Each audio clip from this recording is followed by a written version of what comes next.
Okay, I'm going to do this from behind the podium, if that's okay. I think I'm big enough to still be seen. So, there is a saying that history is a bad motorist. In fact, history seems to be a lot like a Shanghai taxi driver.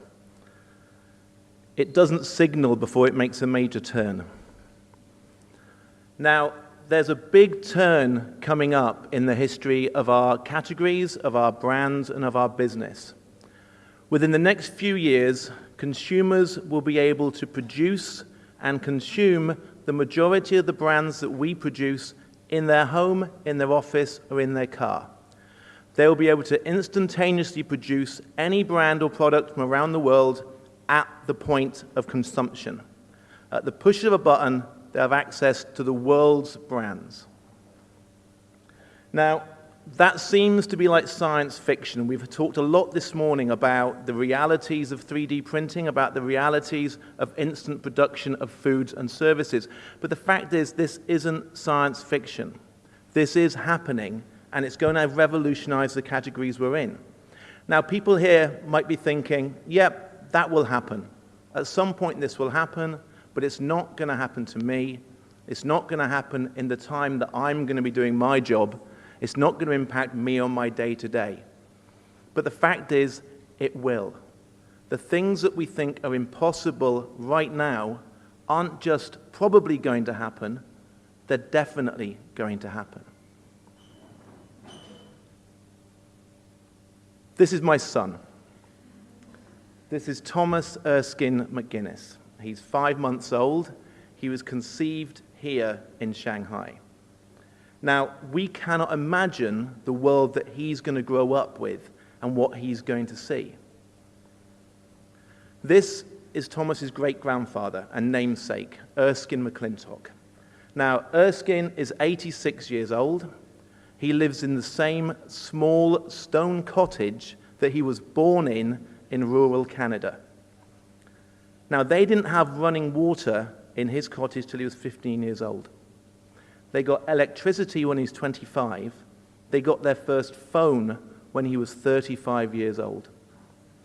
Now, he sits in the corner of the living room in which he was born, and he Skypes his great-grandson in Asia. In high definition, live, talking back and forth on an iPad. Now, just a few years ago, to Erskine, that idea seemed impossible. That was science fiction. That was Star Trek stuff. But he's doing it. And for him, this isn't intimidating. It's not scary. He says this is just another cool thing that's come along in his lifetime. The water, the phone, the TV, Skype, they're just another cool thing. Now, that's incredible, but that's happened over the course of one man's lifetime. If you look at the emerging countries, the emerging markets, people are moving from no electricity to landlines, to phones, to internet, to smartphones, to global connectivity in the space of months. It's not lifetimes or years. These changes are happening in months now. In 1995, this guy stood up in front of the American Booksellers Association in the States. And he said, you might want to start thinking about internet retailing. This could be something you might need to think about. And in that crowd were Barnes & Noble, Borders, Waterstones, and he was literally laughed off the stage. Now, this wasn't talking about Kindles or virtual reading. This was about the idea of internet ordering of books. Nobody could envisage it. It was impossible. And now, Amazons and Kindles have revitalized that entire category. This woman, Australian, they had their dying dog cloned. These aren't puppies, these are clones of their dog that died. A few years ago, the idea of any of us going into space, were astronauts, was impossible. Last year, Virgin Galactic tickets went on sale. If you have enough money, any one of us in this room can go into space. Now, that seemed impossible. The experts say we are between 5 and 10 years from the commercial 3D printing of human organs. We can have our own DNA harvested and then used to create organs for ourselves. So there will be zero rejection of transplants. Basically, we can create our own replacement parts. As we wear out, we'll replace parts of it, and technically we could live forever. That seemed impossible. Now, if you think about space travel, cloning, digitally printing body organs, suddenly does the idea that McDonald's are going to print a burger in your living room seem that far-fetched? I think the only improbable thing about this is that it hasn't happened already. So who is going to do it? Who's going to make this technology come to life? Who's going to change our lives like this? Who is going to make these breakthroughs the everyday? It's not going to be the scientists. It's not going to be governments. It's not going to be academics. It's going to be the big brands. Virgin might be able to put you into space, but Nike will put a pair of running shoes in the gym when you need them. Coca-Cola will make sure you can get a glass of your favorite beverage in your car. That's where the advances are going to come from. The only question is, who's going to do it first? So what does that mean? And again, this morning people have talked a lot about what's going to happen, but what does it mean to the people in this room? The fact is, this is going to represent a whole new route to market that consumers have access to. It's going to impact some categories more than others. Some will be untouched. Some are going to be completely turned upside down. But the key point is, this puts the smallest brands coming out of a kitchen or a garage on the same even playing field as the biggest brands in the world. Suddenly, there's no longer the huge advantage to size and scale and money that we've been relying on for years. There are so many blockers to most consumers. There are millions of brands, there are millions of products available around the world. But even in the biggest supermarket, the consumers only have access to a small fraction of those. And why is that? Because the reality is, to get from A, the brand, to Z, me, there's a whole set of logistical hurdles that the brand has to get through, the product needs to travel.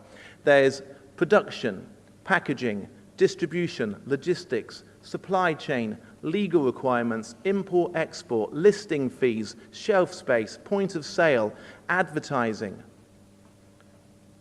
To get from A to Z, out of all of those brands in the world, out of all those products available in the world, only a fraction of them have the size, the history, the expertise, and the money to make that happen, which is why most people can't access most products. But if you can instantly push a button and create any product or food or drink or household care or personal care product instantly in front of you, then none of these logistical hurdles are there anymore. Suddenly, anybody can get their product from A to B. Suddenly, the advantages that the big brands have no longer carry any weight. The home brand, the garage brand, the kitchen brand, the small guys in a room somewhere have all the same advantages and disadvantages as the Unilevers, Procter & Gamble's, Diageo's, LVMH, Campbell's. Everyone is fighting on the same pitch.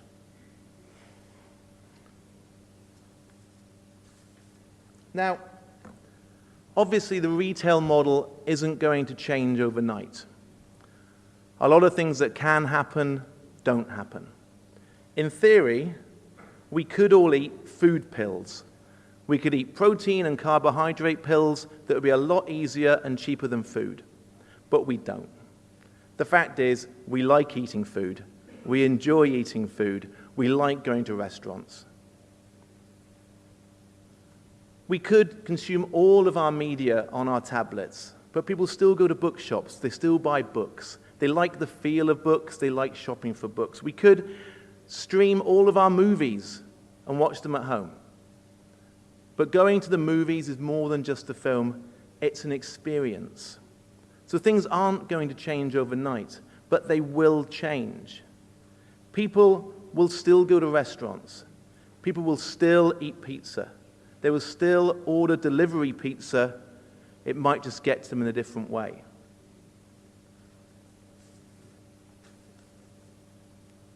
But this does represent a significant challenge to the way of working and the current world order.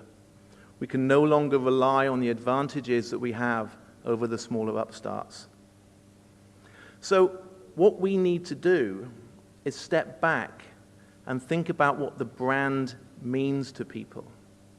Forget about the rush to shelf. Forget about the flurry of activities around marketing. Forget about POS. Forget about buy one, get one free. Forget about an advertising campaign. What is it that your brand is doing that excites the consumer? What is your brand doing that says, we're better than that other brand? We connect more with you. How are you standing out? Because you can't hide behind the logistical advantages much longer. Don't forget, originally, brands were about safety. It was about saying you can trust this brand. It's from somebody you know. It's from somewhere you trust. The first registered brand mark in the world was this one.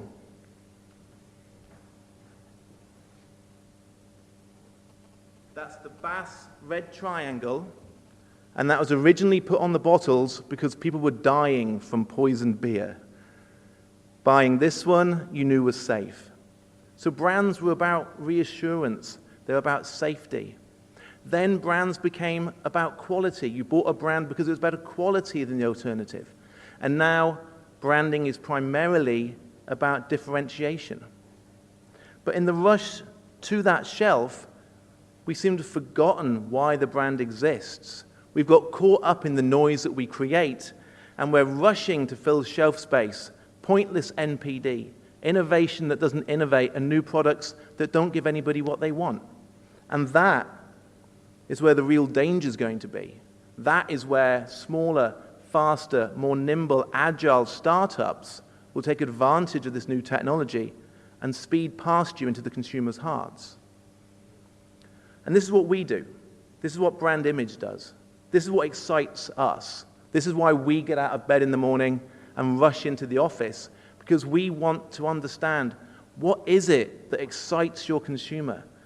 What is it that makes your brand relevant to your consumer, makes it different, makes it faster, makes it cleaner, makes it brighter, makes it mean more to them than the generic copy down the street?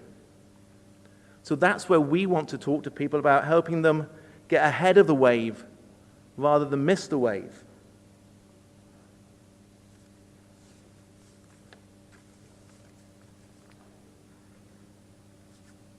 So everyone in this room has a choice. They can see this as a huge opportunity, as another fantastic, cool new thing, the way that Erskine sees Skype, a cool new thing to be embraced. Or you can treat it as something to be ignored or scared of. But the world of logistical advantages and being able to get your product to somebody as your main selling point is no longer going to be the advantage it once was. So the choice is ignore it, be scared by it, or hopefully see it for what we believe it is, a cool new thing that can help you touch more customers.